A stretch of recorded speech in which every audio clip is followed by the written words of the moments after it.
Hi, guess what? Well, your Fuji xt1 can do pretty good videos, and I'm going to show you how this works today.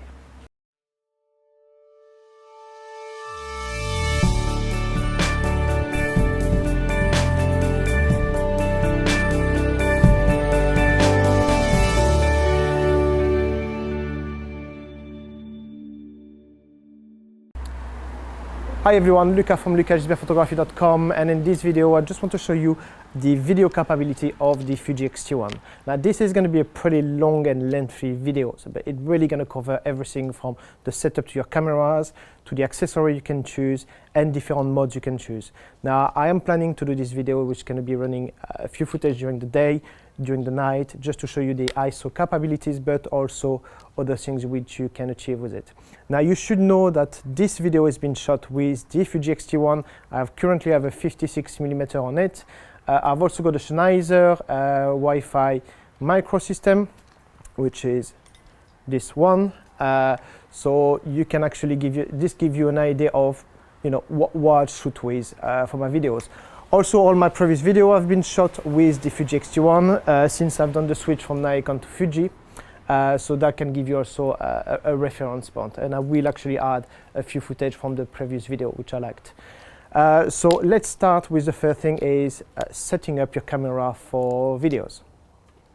Now by pressing on the menu button, you will then go down to the fourth menu, and at the bottom you will see there is a movie setup. Now by clicking on this will give you different modes. So you got the movie mode, the micro level adjustment, and the macro remote release. Now moving to the movie mode, there is quite a few different setup, and it goes from 720p, which is HD, standard HD at 20 frames per second, and it go all the way up to 1080p at 60 frames per second. Now 1080p at 60 frames per second is pretty good because this gives you possibility to maybe do some slow-mo videos. Now it's not going to be extreme slow motion, but it's going to be pretty slow-mo if you want to. I personally shoot at 1080p 30 frames per second, but I know some people prefer 25 or 24 to give a more cinematic look. Now if you're in the US, to actually avoid any flicking issue when you're shooting, for example, screens or certain TV, where you'll have to shoot at 24 frames per second. If you are in Europe, you will have to shoot at 25 frames per second. So that's something to know. I personally, as I say, stay on 30 frames per second. I think it's good enough for me. Give me a good resolution. Give me just something I'm happy with. Then we have the micro level adjustment. Okay, I personally set it up on 1, and the reason for that is because I use external microphone. And to get the best quality possible, you should really set this at the minimum as you can, and then pull it up in post-production later on. Then we have the micro or the remote release. That is quite important, because if you have your remote set up here, you won't be able to plug in a micro, so you need to keep this on micro. And that is pretty much it for the actual setup of the camera. Once you've done this, the only thing you have left to do is to hold that little red button for a couple of seconds, and the video will start. Same thing to stop it. But obviously we're not going to stop there. I'm going to give you a few more tips and show you a few more things. Now, one thing that's important to know is that Fuji just released a firmware update in December 2014, which took the video mode to a really new level. Because before, the only thing you could do is shoot in auto and use the dial compensation to go up and down on your exposure. You could set your aperture, but during movie mode, you could not set anything else. You were just stuck with what you were filming, and that's why I never used it before that firmware update. Now, since the firmware update, you can now control your aperture, your speed during shooting, and your ISO has to be done beforehand. So before you press that red button to record, you go to set your ISO. Now using the photo mode is pretty much will give you exactly the preview of the video you will make. One thing to know is that the ISO mode will not go lower than 400. So the standard, the native lowest ISO for video on the xt1 is 400. You can't go lower than that. So when you check your preview, make sure you have your ISO set to 400 or higher if you need to.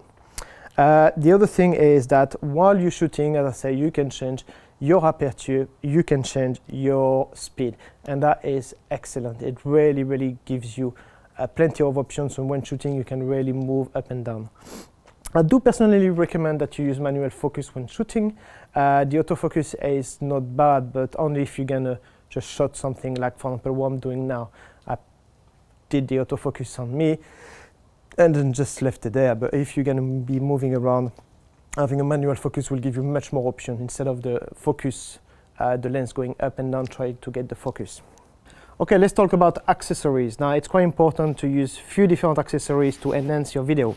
Now, the first thing I got myself is a little Manfrotto tripod, which is called the MT Pixie B, and it's a very simple tripod which allows you to kind of fit your camera anywhere you want. Very easy to carry. It's got a great little button here which you press, and when you press it, you can just move the roll around. Very easy to set up and quite sturdy. I was surprised how sturdy it is. I can put a Fuji xt1 with the battery grip and the 85mm Samyang, which is the heaviest lens I have, and I have no problem. The thing won't move. So really handy little tripod to have, and cheap. The other thing which I do recommend a lot is neutral density filters. Now I use Oya Pro 1 digital filter.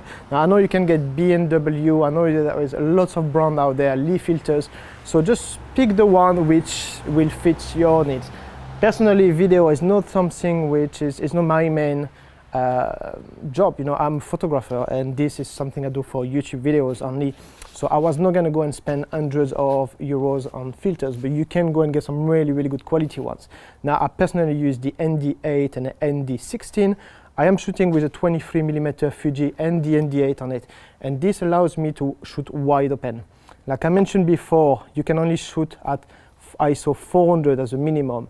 So the problem with that is to compensate, because you should only double your frame rate compared to the video you're making. So for example, if I'm shooting at 30 frames per second, I always try to shoot my video at 60 frames per second. So 1/60th of a second, ISO 400, this will kind of give you some quite very it could give you very overexposed pictures, and having this ND filter, you can just bring it down and keep it wide open. So really handy this. Now, and again, you're gonna have all the prices as I mentioned. The other thing is using manual focus lens. Now, I've not actually used this one very much yet because I'm enjoying so much the Fuji line, but it's the Samyang do a lot of manual focus lens which are well priced and really good quality. Now, I have an 85mm f1.4, which is the equivalent of about 135mm f2. And that for video will be awesome. I really would get a great background. I've not had the opportunity to use it here, and the reason is because I don't actually have an ND filter for it yet. I've only purchased this not so long ago, and only used it for the photo side. But really good lens, well priced, and they do have a very big selection. The other thing really important, which made me use the Fuji for videos, is audio.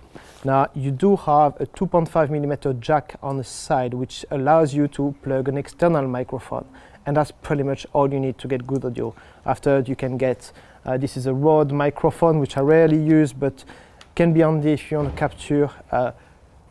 So this is a good microphone which you can plug, and it allows you to get environmental audio.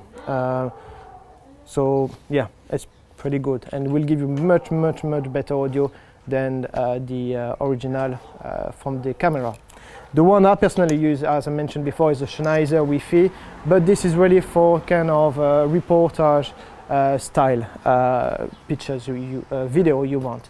So one person talking, because here the reason I have is I've got a micro here, and this will only kind of get the sound from this side. If you have, so like now I've got a dog barking on the side, if I had a TV loud on the side, you wouldn't hear anything. This really kind of focalize on an area. So that's perfect for interview, reportage, and those kind of things.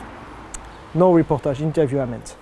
The other thing is getting external lighting. So at the moment I've got Rotolight lighting me here. That's another one. And this kind of gives you extra lighting if you need. It's not really handy right now, right here, because it's getting quite lit, but when I arrived this morning on this location, it was quite dark and actually made a bit of difference on the previous footage which I made. So that are pretty much all the accessories I use for the videos, and that really get me a long way. So yeah, that's pretty much it. So let's have a look at some footage which I've made. Okay, so this was actually from my last video, and the lighting conditions were perfect. About 10 in the morning, ISO 400 using the 56mm at f1.2, so really good quality. Then this is actually a friend of mine is selling his apartment, and I proposed him to do a little video to help him sell it. So that was a video. I used a 10-24 using a slider, and as you can see, it was a few moire issue. So that is quite something that can put you off depending on where you're shooting. Then we have a 60 frames per second, lowers 50% just to show you a slow motion. This was a basketball match, which is one of our local team, and a 60 frames per second, ISO 3200, and the sounds are from the actual camera without any audio device. Now let's have a look at the ISO performance. So ISO 400, no problem. I was shooting at 1.2, then went up to ISO 800, and as I was going, I had to lower my aperture to be able to shoot well exposed. ISO 3200, as you can see, is still very clean, and ISO 6400, I really like the result. It's still very clean. There is no problem. Now you should know that you cannot go over 6400. Now little comparison between the 64 and 400, and pretty clean. Right, so as you can see, the ISO performance is pretty good. I did enjoy it, use it from 400 to 6400, and I found even that at 6400, the results, as you could see, are pretty good. Now I've not shot 6400 in very dark conditions. Now if you really want to see more examples, please join our Facebook group, which is called Lucas Group, and I will post some external video, because I could go on forever putting little videos. So it was just to give you an idea of what the performance are at high ISO. Now something I've not talked about is the focus. Now I did come across an issue.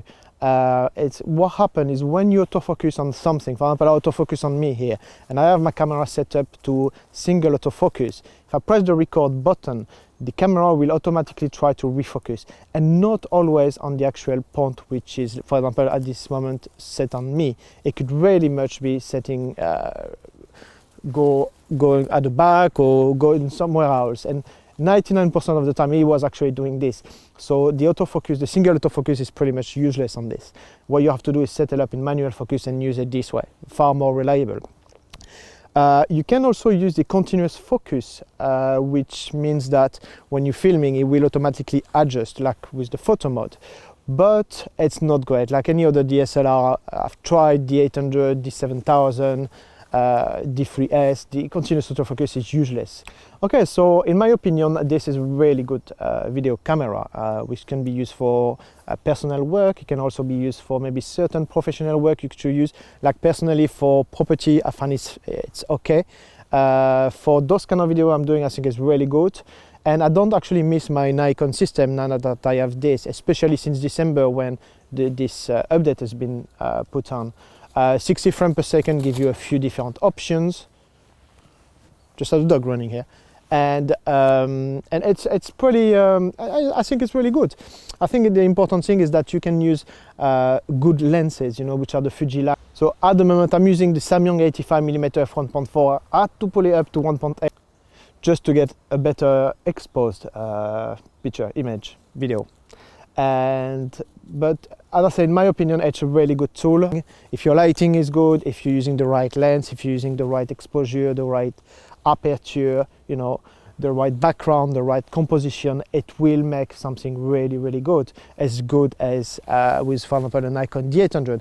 Now, yes, of course, the quality is not going to be as good as the D800 or maybe the 5D Mark II or Mark III. But for certain things, you know, especially for you watching those videos, you won't really see the difference by going back to my old videos shooting with a Nikon. You know, it's when it comes to a more advanced level, like making movies, making short films or short clips or short commercial, then yes, this may be giving you limits because first of all, you can shoot in RAW like you can do with Canon system. Nikon doesn't have this yet, but if they had, you know, that will give them a step ahead. But as I say, you know, you have to find out, you know, I wouldn't personally buy this camera for the video setting. This is really a camera which is focused on the photo, but the video is pretty damn good in my opinion for what you can do with it.